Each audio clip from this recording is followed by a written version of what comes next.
Om Shanti. Spark audio book का नाम है कर्म योग से कर्म भोग पर विजय, पार्ट 6।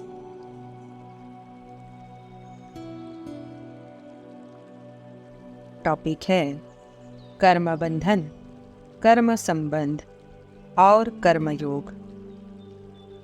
कर्म बंधन और कर्म संबंध दोनों ही परमात्मा की याद में बाधक है, क्योंकि दोनों में ही किसी न किसी देहधारी की याद आती ही है और वह याद आत्मा की उतरती कला का कारण बनती है।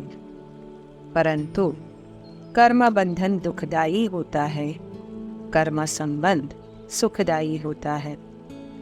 इसी विधि विधान के कारण सतयुग में कर्म संबंध होते हैं, आत्माएं सुख शांति में रहती है, फिर भी आत्मा की उतरती कला होती है। अभी बाबा की श्रीमत है कि दोनों से बुद्धि निकालकर अपने को निराकार आत्मा निश्चय कर मुझ निराकार बाप को याद करें। जब तक अपने को निराकार नहीं समझेंगे, तब तक मुझ निराकार बाप को याद नहीं कर सकेंगे। कर्म बंधन से मुक्त होने में भी कर्म योग सहयोगी बनता है। तीसरे नेत्र में कमजोरी आने की भी वही दो बातें हैं, एक लगाव और दूसरा पुराना स्वभाव। अगर अपनी किसी विशेषता में भी लगाव है तो वह भी बंधन युक्त कर देगा, बंधन मुक्त नहीं करेगा, क्योंकि लगाव अशरीरी बनने नहीं देगा। अव्यक्तवाणी की डेट है 15 जुलाई 1973। अनेक संकल्पों की समाप्ति होकर एक शुद्ध संकल्प रह जाए, इस स्थिति का अनुभव कर रही हो। इस स्थिति को ही शक्तिशाली, सर्व कर्म बंधनों से न्यारी और अति प्यारी स्थिति कहा जाता है। अव्यक्तवाणी की डेट है 22 जून 1971। दो शब्द है, एक साक्षी और साथी। एक तो साथी सदैव साथ रखो, दूसरा साक्षी बनकर हर कर्म करो। तो साथी और साक्षी ये दो शब्द प्रैक्टिस में लाएं, तो यह बंधन मुक्त की अवस्था बहुत जल्दी बन सकती है। अव्यक्तवाणी की डेट है 13 मार्च 1971। इस देह के भान को भी अर्पण करने से जब अपनापन मिट जाता है तो लगाव भी मिट जाता है। ऐसे समर्पण होने वालों की निशानी क्या रहेगी? एक तो सदा योग युक्त और दूसरा सदा बंधन मुक्त। जो योग युक्त होगा वह बंधन मुक्त जरूर होगा। योग युक्त का अर्थ ही है देह के आकर्षण के बंधन से भी मुक्त। अव्यक्तवाणी की डेट है 25 मार्च 1971। कर्मयोगी के आगे कोई कैसा भी आ जाए, लेकिन वह स्वयं सदा न्यारा और प्यारा रहेगा। नॉलेज द्वारा जानेगा कि इसका यह पाठ चल रहा है। घृणा वाले से स्वयं भी घृणा कर ले, यह हुआ कर्म का बंधन। ऐसा कर्म के बंधन में आने वाला एक रस नहीं रह सकता। इसलिए अच्छे को अच्छा समझकर साक्षी होकर देखो और बुरे को रहमदिल बन रहम की निगाह से परिवर्तन करने की शुभ भावना से साक्षी होकर देखो। अव्यक्तवाणी की डेट है 18 अप्रैल 1982। बाप कितना सहज समझाते हैं तुमको कितनी खुशी होनी चाहिए। बाकी किसका कर्म भोग का हिसाब किताब है, कुछ भी है, वह तो भोगना ही है। उसमें बाबा आशीर्वाद नहीं करते। अभी हमको बाप का और सृष्टि चक्र का पूरा ज्ञान मिल गया है। साकार होने की रिवाइज डेट है 3 अक्टूबर 2005। मेरा मन नहीं लगता, मेरा योग नहीं लगता, मेरी बुद्धि एकाग्र नहीं होती, यह मेरा शब्द हलचल पैदा करता है। मेरा है कहाँ? मेरापन मिटाना ही सर्व बंधन मुक्त बनना है। अव्यक्त वाणी की डेट है 19 मई 1983। सभी का कल्याण चाहते हो तो स्वयं शक्ति रूप बन, सर्वशक्तिवान के साथी बन, शुभ भावना रख चलते चलो। चिंतन व चिंता मत करो, बंधन में नहीं फंसो। अगर बंधन है तो उसको काटने का तरीका है याद। कहने से नहीं छूटेंगे, स्वयं को छुड़ा दो तो छूट जाएंगे। अव्यक्त वाणी की डेट है 13 अप्रैल 1983। संगम युग का ही सर्वश्रेष्ठ कर्म है ना, यह श्रेष्ठ कर्म ही हीरे की डाली है। चाह संगम योगी कैसा भी श्रेष्ठ कर्म हो, लेकिन श्रेष्ठ कर्म के भी बंधन में फंस गया, जिसको दूसरे शब्दों में आप सोने की जंजीर कहते हो। श्रेष्ठ कर्म में भी हद की कामना, यह सोने की जंजीर है। चाहे डाली हीरे की है, जंजीर भी सोने की है, लेकिन बंधन तो बंधन है ना। अव्यक्त वाणी की डेट है 3 अप्रैल 1983। जैसे अन्य आत्माओं को सेवा की भावना से देखते हो, बोलते हो, वैसे निमित्त बने हुए लौकिक परिवार की आत्माओं को भी उसी प्रमाण चलाते रहो। हद में नहीं आओ। मेरा बच्चा, मेरा पति, अगर मेरापन है तो आत्मिक दृष्टि, कल्याण की दृष्टि दे नहीं सकेंगे। अव्यक्त वाणी की डेट है 7 अप्रैल 1983। घर में रहने वाली, घर की सेवा करने वाली साधारण माताएं हैं। यह याद रहता है या जगत माता है, जगत का कल्याण करने के निमित्त यह कार्य कर रही हैं, यह याद रहता है। जिसको यह रूहानी नशा होगा वह कर्म करेगा, लेकिन कर्म के बंधन में नहीं आएगा, न्यारा और प्यारा होगा। अव्यक्त वाणी की डेट है 24 सितंबर 1992, पार्टी 1। कर्म के संबंध में आना और कर्म के बंधन में आना, इसमें भी फर्क है। अगर कर्म के बंधन में आते हैं तो कर्म आपको खींचेगा, फुल स्टॉप लगाने नहीं देगा। न्यारे होकर कर्म के संबंध में आना, यह अंडरलाइन करना है। अव्यक्त वाणी की डेट है 7 मार्च 1993। तुम बच्चों को अपनी इस लाइफ से कभी तंग नहीं होना चाहिए, क्योंकि यह हीरे जैसा जन्म गाया हुआ है। इसकी संभाल भी करनी होती है। बीमारी में भी नॉलेज सुन सकते हैं, बाप को याद कर सकते हो। जितने दिन जिएंगे कमाई होती रहेगी, हिसाब किताब चुप होता रहेगा। कर्मातीत बनना है।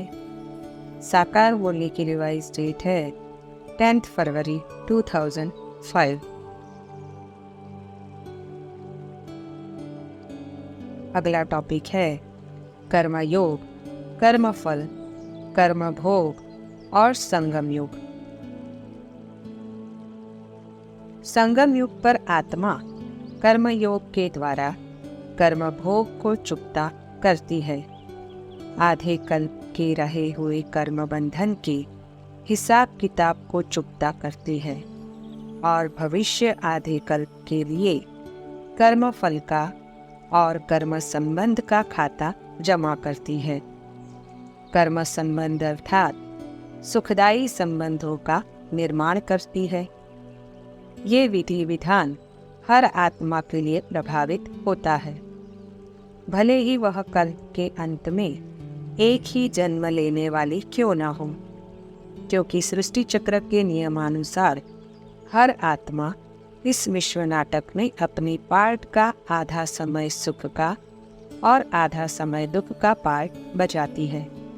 इसलिए हर आत्मा को संगम युग पर आधे कल्प या पार्ट का हिसाब किताब चुकता करना होता है और नए पार्ट या आधे कल्प के लिए कर्म फल का खाता जमा करना होता है। नए सुखदायी संबंधों का निर्माण करना होता है। हर आत्मा को संगम युग पर भविष्य नए संबंधों और कर्म फल का खाता जमा करना होता है। उसके आधार पर आत्मा नए कल्प में उन आत्माओं के पास जन्म लेती है और सुख का उपभोग करने के लिए साधन संपत्ति मिलती है। जो आत्माएं कलयुग के अंत में आती है, उनको भी ये खाता संगम पर जमा करना ही होता है। भले जमा करने का विधि विधान अर्थात कर्मयोग अलग है। यदि परमात्मा के साथ उन आत्माओं का योग न हो तो वे उसे याद क्यों करती है। कुछ आत्माओं का योग डायरेक्ट है और कुछ कर अपने धर्मपिता के संबंध से है। हम जो परमात्मा से योग लगाते हैं उससे जड़ प्रकृति भी पावन होती है, जिससे वह भविष्य में श्रेष्ठ और सुखदायी फल देती है।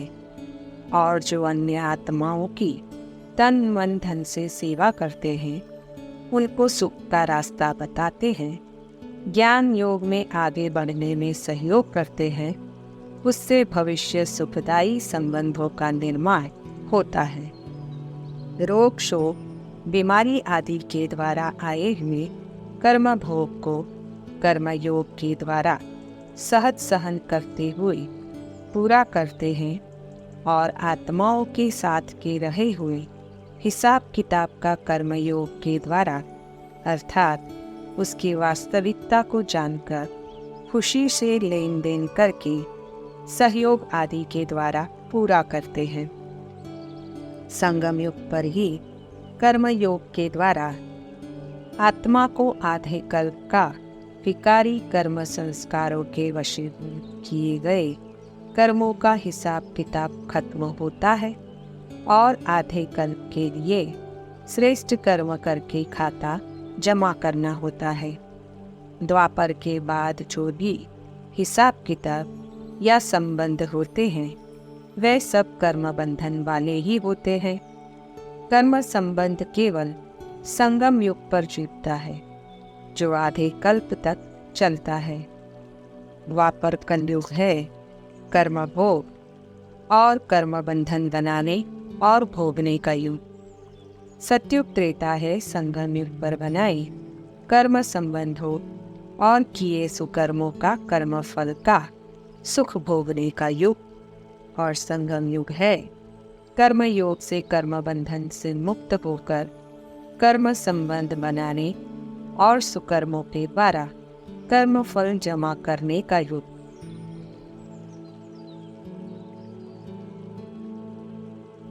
अगला टॉपिक है कर्म भोग और आत्मा की इच्छा शक्ति एवं कर्मयोग।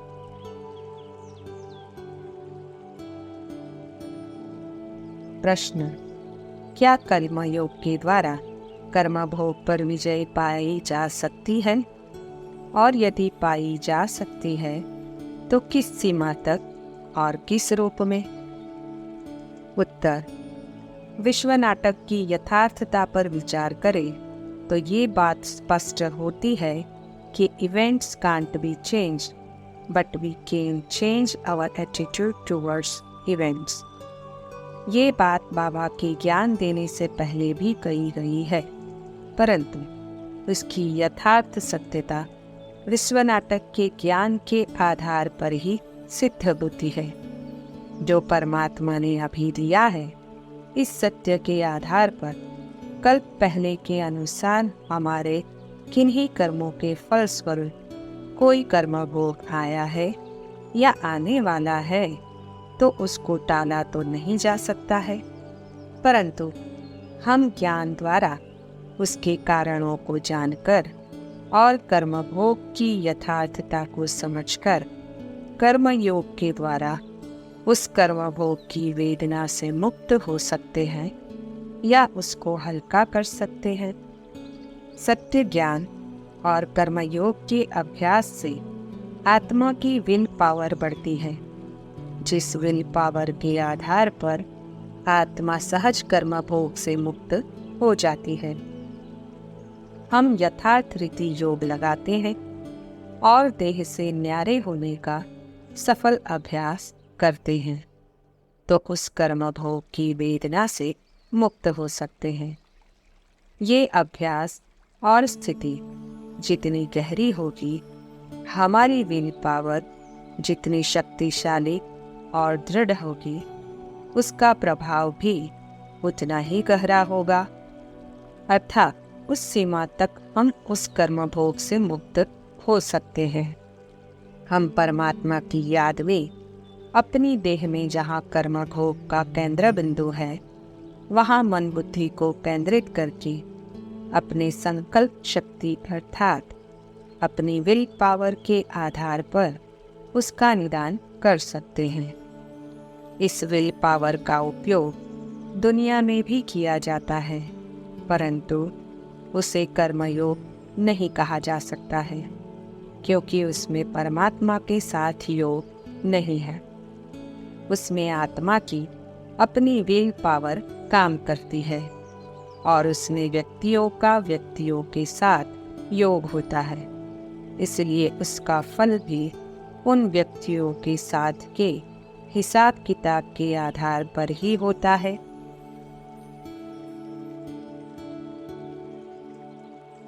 प्रश्न: क्या किन्हीं अन्य आत्माओं की विल पावर से आत्मा अपने कर्म भोग से मुक्त हो सकती है? यदि हो सकती है तो किस सीमा तक? अन्य आत्माओं की विल पावर के द्वारा कर्म भोग का निदान होता भी है और हो भी सकता है, परंतु उसकी एक निश्चित सीमा है, अर्थात उन आत्माओं के साथ जितना हिसाब किताब होगा उसी सीमा तक वह विल पावर काम करेगी। दुनिया में तंत्र मंत्र वाले या झाड़ फूक वाले भी कुछ इस तरह से आत्माओं के कर्म भोग का निदान करते हैं। दुआ दवा का भी प्रभाव होता है, परंतु उस सब की सीमा हिसाब किताब तक ही है।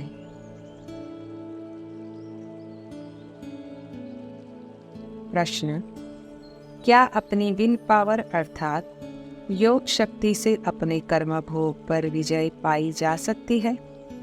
यदि पाई जा सकती है तो किस सीमा तक और कैसे पाई जा सकती है?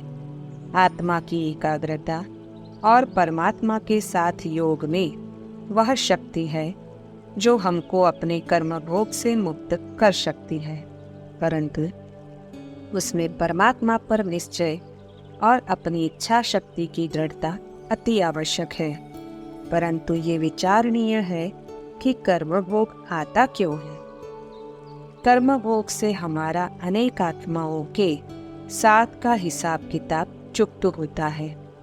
वह चुप्त होना भी अति आवश्यक है, इसलिए पुरुषार्थ करने पर सफलता तो अवश्य मिलेगी, लेकिन अति आशावान भी नहीं होना चाहिए, अर्थात पुरुषार्थहीन भी नहीं होना है और अति आशावान भी नहीं होना है।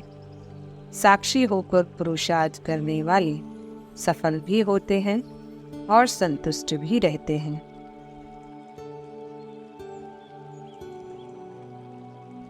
अगला टॉपिक है कर्म भोग, कर्म बंधन और कर्म योग का राज।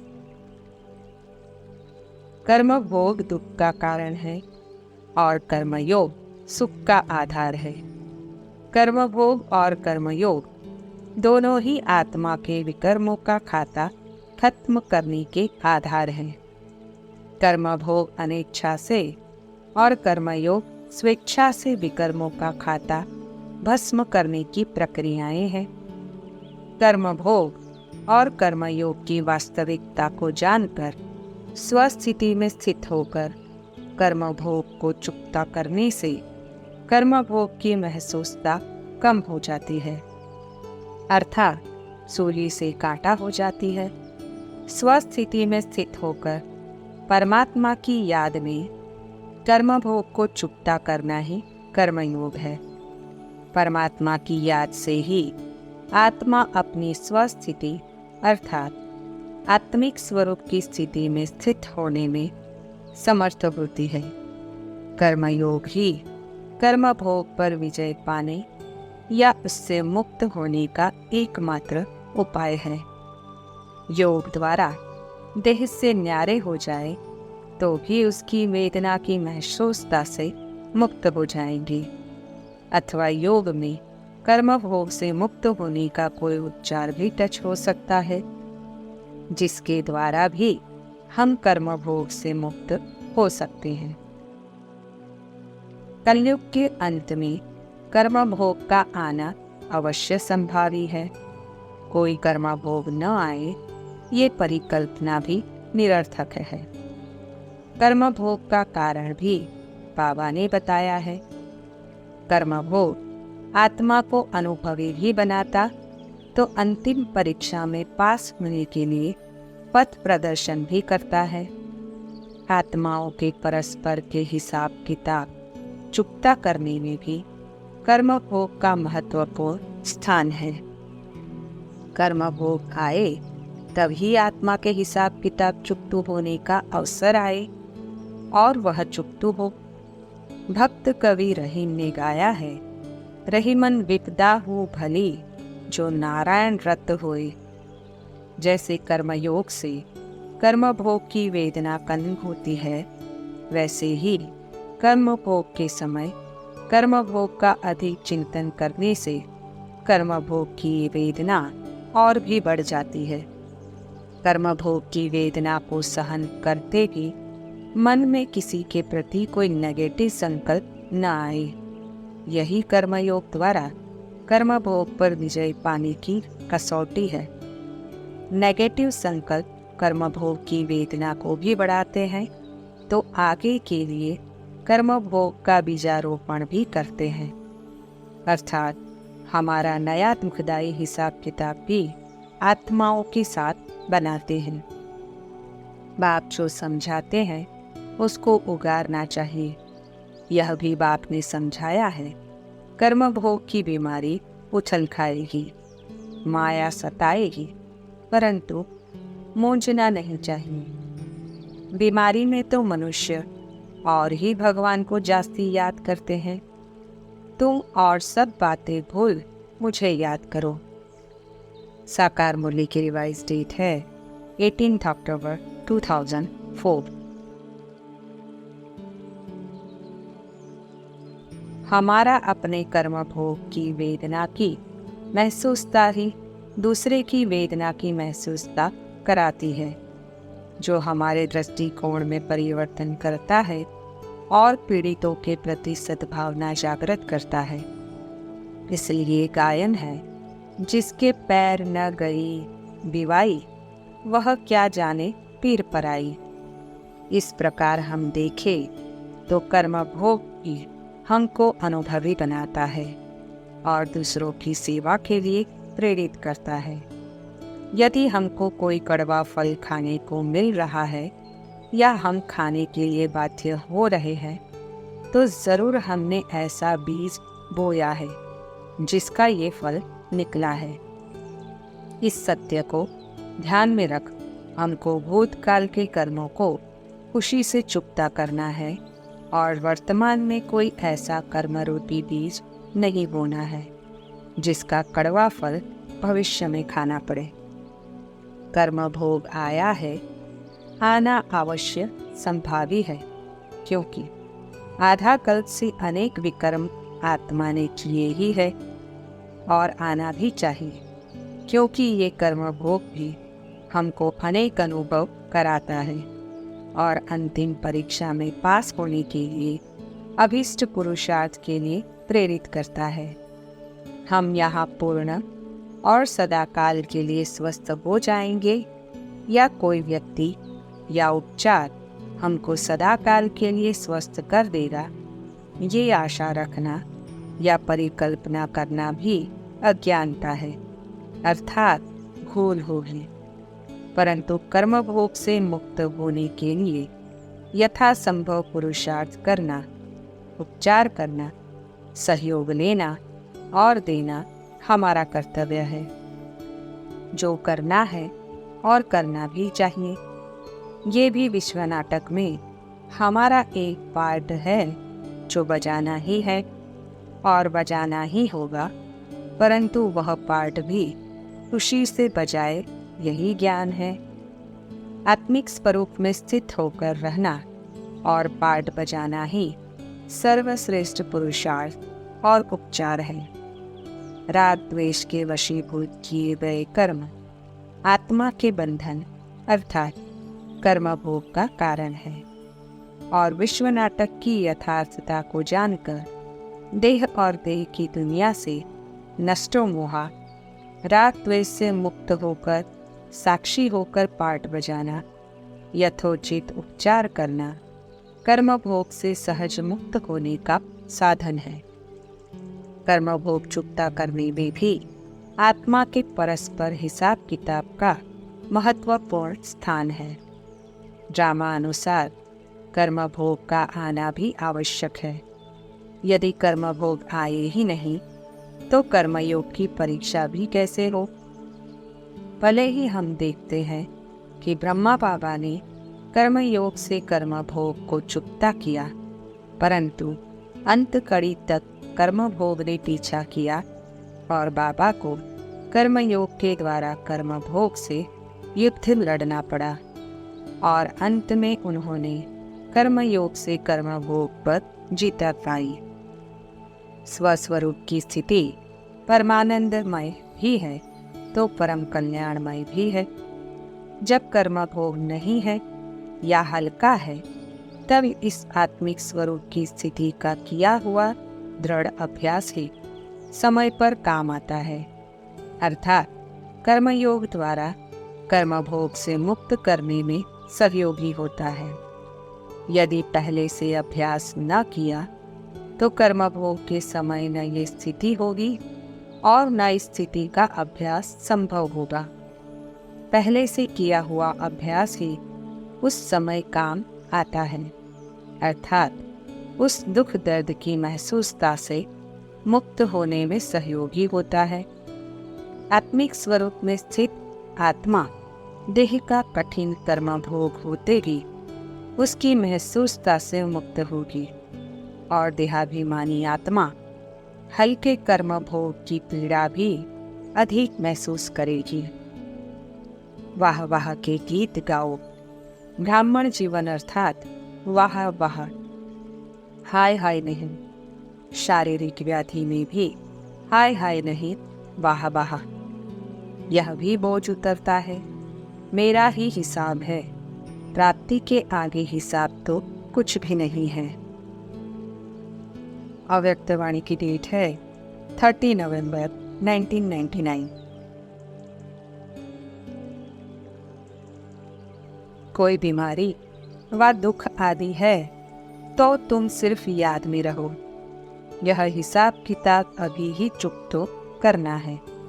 गाया जाता है खुशी जैसी खुराक नहीं। साकार मुरली की रिवाइज डेट है 27 नवंबर 2004। इस समय के इस एक जन्म का अनेक जन्मों तक चलता रहता है और वह अनेक जन्मों का खाता एक जन्म में खत्म होता है। तो अनेक जन्मों का हिसाब किताब एक जन्म में खत्म करने के कारण कब कब वह फोर्स रूप में आता है, जब साक्षी होकर देखने लग पड़ते तो यह व्याधि बदलकर खेल रूप में हो जाती है।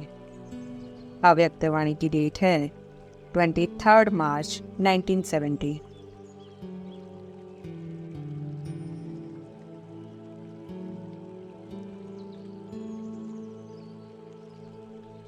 ओम शांति।